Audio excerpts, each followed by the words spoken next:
ফেসবুকের মাধ্যমে প্রায় 90,000 মেয়ে কিডন্যাপ হয়েছে। ফেসবুককে ইউজ করেই 90,000 মেয়েকে কিডন্যাপ করা হয়েছে। তো যেসব মেয়ে বা ছেলেরা আছে তাদেরকে বলবো, বাইরে থেকে কোনো অজানা কেউ যদি ফ্রেন্ড রিকোয়েস্ট পাঠায়, কেউ কোনো রকম ভাবে সেটাকে একসেপ্ট করবে না। আর আরেকটা নতুন দেখা দিচ্ছে, আমাদের থানায় এসেছিল ক্লাস 6-এ পড়ে একটা মেয়ে, 12 বছর না 13 বছর বয়স, ক্লাস 6-এ পড়ে। মেয়েটার মায়ের মোবাইলে ইনস্টাগ্রাম করে। ইনস্টাগ্রাম শুনেছেন, বাচ্চারা ছোটরা করে, বড়রা অনেকে শোনেনি, ইনস্টাগ্রাম করে।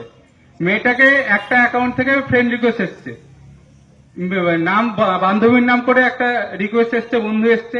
এবার সেটাকে কি করেছে, একসেপ্ট করেছে, যে আমার বান্ধবী তো আমাকে ফ্রেন্ড রিকোয়েস্ট পাঠিয়েছে, আমি এটা একসেপ্ট করি। দিয়ে বান্ধবীর সাথে কথা বলছে, দিয়ে কিছুক্ষণ পর ভিডিও কল করেছে। তো মেয়েটা ভিডিও কল ধরেছে, যে বান্ধবী আমাকে ভিডিও কল করছে, আমি ভিডিও কলটা ধরি। যখনই ভিডিও কলটা করেছে, আমি যদি ভিডিও কল ধরি, আমার এদিকে আমার মুখ, অন্যদিকে কার মুখ থাকবে, অন্যজনের মুখ। সেদিকে কি দেখা গেছে, একটা ছেলে উলঙ্গ অবস্থায় দাঁড়িয়ে আছে। সেটাকে কি করেছে, 10 সেকেন্ডের জন্য সেই স্ক্রিন রেকর্ড করে নিয়েছে, দিয়ে সেটাকে ফেসবুকে ছাড়ছে। দিয়ে মেয়ের মা বাবার কাছে দাবি করছে, এটা আমি আবার ছেড়ে দেবো, আরো ভাইরাল করব, যদি আমাকে 20,000 বা 30,000 টাকা না দেন। তো বাচ্চাদের হাতে বলে না যে মোবাইল দিতে হয় না, তো কিছু কারণের জন্য বলছি বাচ্চারা এগুলো বোঝে না। ক্লাস 6-এ পড়ে মেয়ে কি বুঝবে, অতটা বোঝার ক্ষমতা নেই। যে 10 সেকেন্ডে যদি ভিডিও হয়ে যায়, মুখটা যদি এদিকে থাকে, অন্যদিকে যদি কোনো একটা বাজে ছবি থাকে, সেটা তো সবারই সম্মানহানি হয়, সে ছোট হোক বা বড়। তো মোবাইলে যদি কোনো আননোন জায়গা থেকে রিকোয়েস্ট আসে, যাকে চিনেনি না, তাদেরকে কাউকে একসেপ্ট করবেন না কোনো সময়। আপনাকে ফোন করলো, ফোন করে বলছেন আপনার নামেই আধার কার্ড নাম্বার এটা, স্বামীর নাম এটা, বাড়ি এখানে, অ্যাড্রেস থানা এখানে, সব বললো, সব মিলে গেল। আপনি বললেন হ্যাঁ। তখন বলবে আপনার 1 লাখ টাকার একটা সোনার গয়না বিদেশ থেকে আসছিল আপনার নামে, সেটা কাস্টমে বা দিল্লি এয়ারপোর্টে বা কলকাতা এয়ারপোর্টে আটকে গেছে। তখন আপনি ভাববেন বা একটা সোনার গয়না পাওয়া যাবে, বা একটা 5 লাখ টাকার কোনো গিফট পাওয়া যাবে, খুশি হয়ে গেলেন। দিয়ে বললেন ঠিক আছে নিব, আমি কি করব? বলবে যে কাস্টমে আটকে গেছে, কাস্টমের টাকা চাইছে, 10,000 টাকা বা 15,000 বা 20,000 টাকা চাইছে। তো সেই টাকাটা আপনি আমাকে পাঠিয়ে দেন, ব্যাংক অ্যাকাউন্ট ডিটেলস দিল, পাঠিয়ে দিল। আপনি কি করলেন, একটা সোনার হার বা 2 লাখ টাকা বা 5 লাখ টাকার জন্য কি করলেন, 10,000 টাকা পাঠিয়ে দিলেন। আবার কিছুক্ষণ পরে ফোন করে বলবে রাস্তায় আসছিল, ট্রাফিকে আটকেছে, রাস্তায় আসছিল, সিআইডি আটকেছে, এরকম চলতেই থাকবে। এরকম করে করে রানীনগরের একজন মহিলা টোটাল লোন করে, বন্ধন থেকে লোন করে, বিভিন্ন জায়গা থেকে লোন করে টোটাল 7 লাখ টাকা দিয়েছেন। ঠিক আছে, 7 লাখ, 7 লাখ, 7 লাখ টাকা দেওয়ার পরে আবার চাইছে 1 লাখ টাকা, যে আপনার বাড়ির কাছে আছে, রাস্তায় আটকে গেছে, এবার আপনি এই টাকাটা দিন, আপনার বাড়িতে পৌঁছে যাবে। তারপরে মহিলা আর বাড়িতে গয়না পৌঁছানি, মহিলা কোথায় গেছে, আমাদের বহরমপুর সাইবার থানায় গেছে। তো যখনই কোনো সাইবার প্রতারণা হবে, একটা নাম্বার অবশ্যই মনে রাখবেন, যেটা এখানে লেখা আছে দেখুন, 1930, 1930। কি নাম্বারটা বললাম, 1930। এই নাম্বারটা সকলে মনে রাখবেন, 1930। যখনই দেখবেন আপনি কোনো সাইবার প্রতারণার ফাঁদে পা পড়েছেন, তখনই কি করবেন, 1930 নাম্বারে ফোন করবেন, আর লোকাল থানায় যাবেন, একটা জিডি করবে, বা লোকাল থানা আপনাকে বলে দিবে কি কাজ করতে হবে।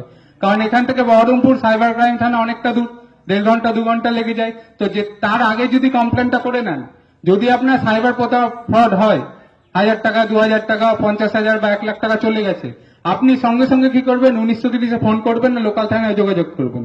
কারণ যত তাড়াতাড়ি 1 ঘন্টার মধ্যে কমপ্লেন করতে পারলে আপনার টাকা আটকে থাকবে। যদি 2 ঘন্টা, 3 ঘন্টা, 4 ঘন্টা হয়, টাকা কিন্তু বেরিয়ে যাবে। সেই জন্য বলছি সাইবার থানা যাওয়ার আগে একবার লোকাল থানায় যোগাযোগ করবেন, আর 1930-এ একটা ফোন করবেন। তাহলে যতটা সম্ভব 1 ঘন্টা, আধা ঘন্টার মধ্যে কমপ্লেন করতে পারলে টাকাটা কি হবে, আটকে যাবে।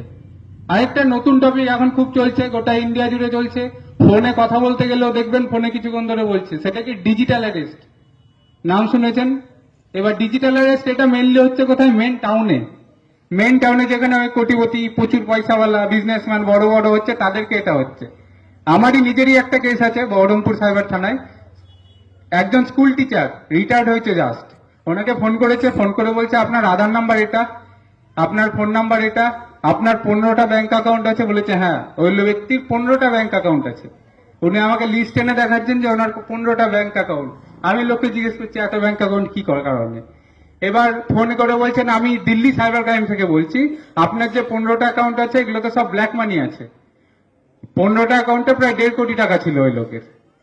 ঠিক আছে, এবার বলছে আপনার এগুলো ব্ল্যাক মানি। বলছে না, আমি সব ইনকাম করেছি, রিটায়ারমেন্টের পরেই টাকাগুলো পেয়েছি। তো বলছে ঠিক আছে, আপনি এই টাকাগুলো আমাদেরকে পাঠিয়ে দেন, আমরা তাহলে কিছুক্ষণ পরে আপনার কেসটা সব মিটিয়ে দিচ্ছি, টাকা নিয়ে দিয়ে আপনাকে পুরো টাকাটা ফেরত দিয়ে দিচ্ছি। এবার এই যে কথাবার্তাগুলো চলছে এগুলো সব হবে ভিডিও কলে, আপনার সামনে ধরে রাখবে, ইউনিফর্ম পরে থাকবে, আমার বা স্যারদের মতো যা ইউনিফর্ম দেখতে পাচ্ছেন সেম ইউনিফর্ম পরে থাকবে।